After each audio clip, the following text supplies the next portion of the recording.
Assalamualaikum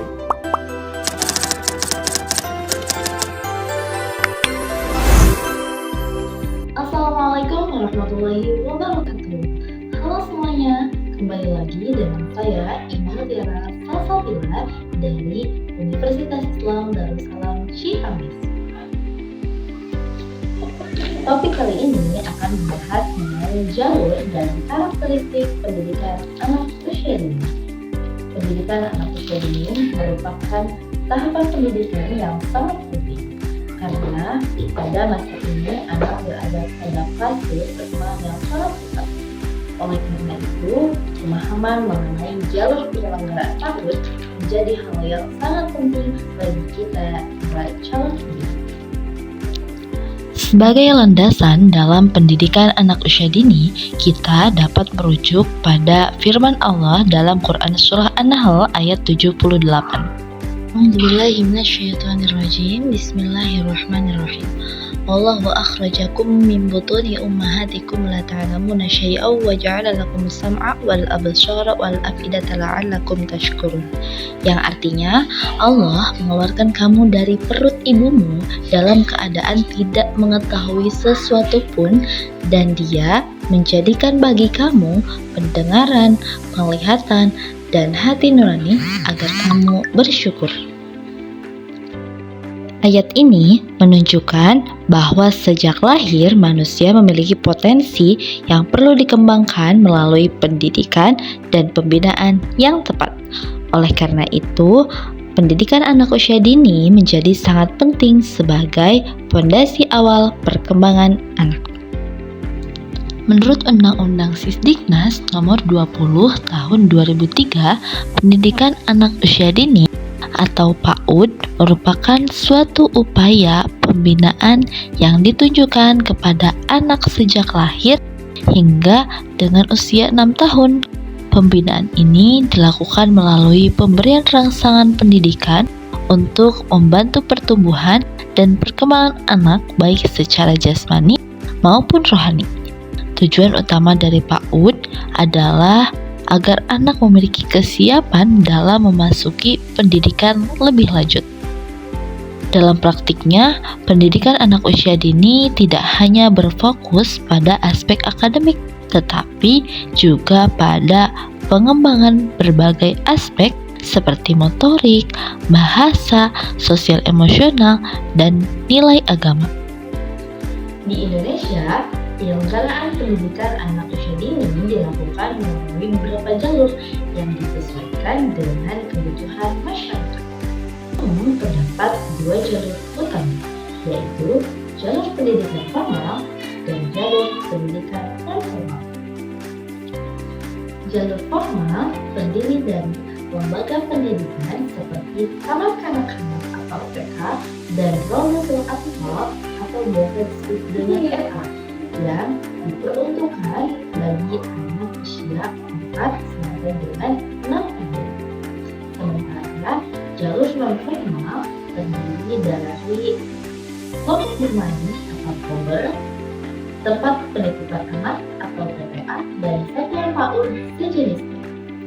Jalur non-formal ini cenderung lebih fleksibel dan dapat melayani anak mulai dari usia 0 sampai dengan 6 tahun. Nah, dengan adanya jalur tersebut, pendidikan anak usia dini dapat menjangkau kebutuhan masyarakat yang beragam. Jalur formal merupakan jalur pendidikan yang bersifat terstruktur dan berjenjang. Penyelenggaraan jalur ini diatur oleh pemerintah melalui berbagai regulasi. Salah satunya adalah Undang-Undang Sistem Pendidikan Nasional Nomor 20 Tahun 2003. Beberapa contoh satuan lembaga dalam jalur formal PAUD antara lain Taman Kanak-Kanak atau TK, Rawdatul Atfal atau RA, dan Taman Kanak-Kanak Luar Biasa atau TKLB. Nah, setiap lembaga tersebut memiliki peran penting dalam memberikan layanan pendidikan yang sesuai dengan kebutuhan anak. Jalur formal pendidikan anak usia dini memiliki beberapa karakteristik utama. Pertama, memiliki kurikulum 2013 maupun kurikulum merdeka. Kedua, proses pembelajaran dilakukan melalui kegiatan bermain yang terencana dan sistematis bagi anak usia 4 sampai dengan 6 tahun.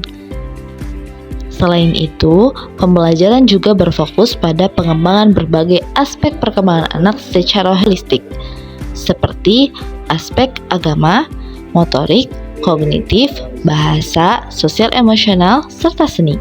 Pendekatan ini bertujuan agar perkembangan anak dapat berlangsung secara optimal.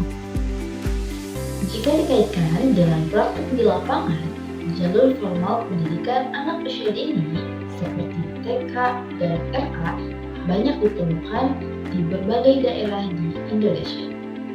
Sebagai contoh, kegiatan pembelajaran di Raudatul Atfal biasanya dimulai dengan kegiatan pembiasaan seperti berdoa, bernyanyi, dan bermain bersama. Kemudian, guru memberikan berbagai aktivitas yang dapat merangsang perkembangan anak seperti menggambar, bercerita, bermain peran, atau dengan bermain puzzle. Hal ini dapat menunjukkan bahwa teori pembelajaran melalui bermain benar-benar diterapkan di pendidikan anak usia dini.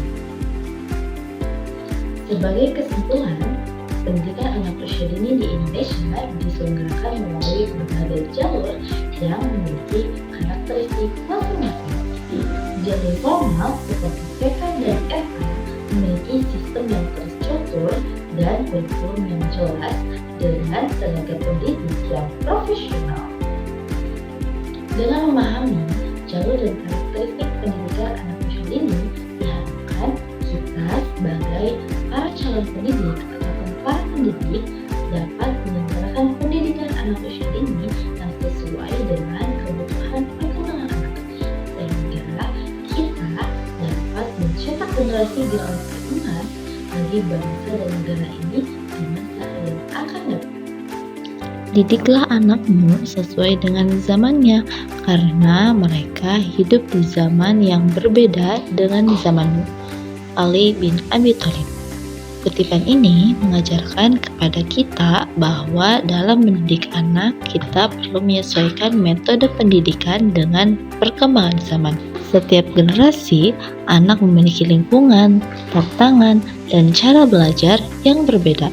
Oleh karena itu, pendidikan tidak bisa dilakukan dengan cara yang sama seperti pada masa lalu.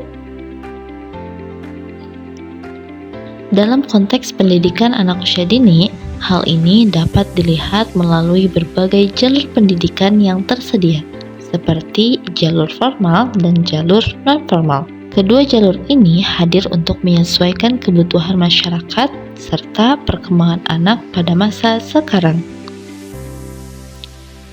Dengan memahami hal tersebut, para pendidik diharapkan mampu memberikan pembelajaran yang lebih relevan, kreatif, dan sesuai dengan perkembangan zaman, sehingga potensi anak dapat berkembang secara optimal. Penjelasan materi dari saya semoga dapat bermanfaat, sehingga kita sebagai para calon pendidik dapat mencetak generasi-generasi emas di masa yang akan datang. Jangan lupa like, komen, and share ya. Terima kasih. Wassalamualaikum warahmatullahi wabarakatuh.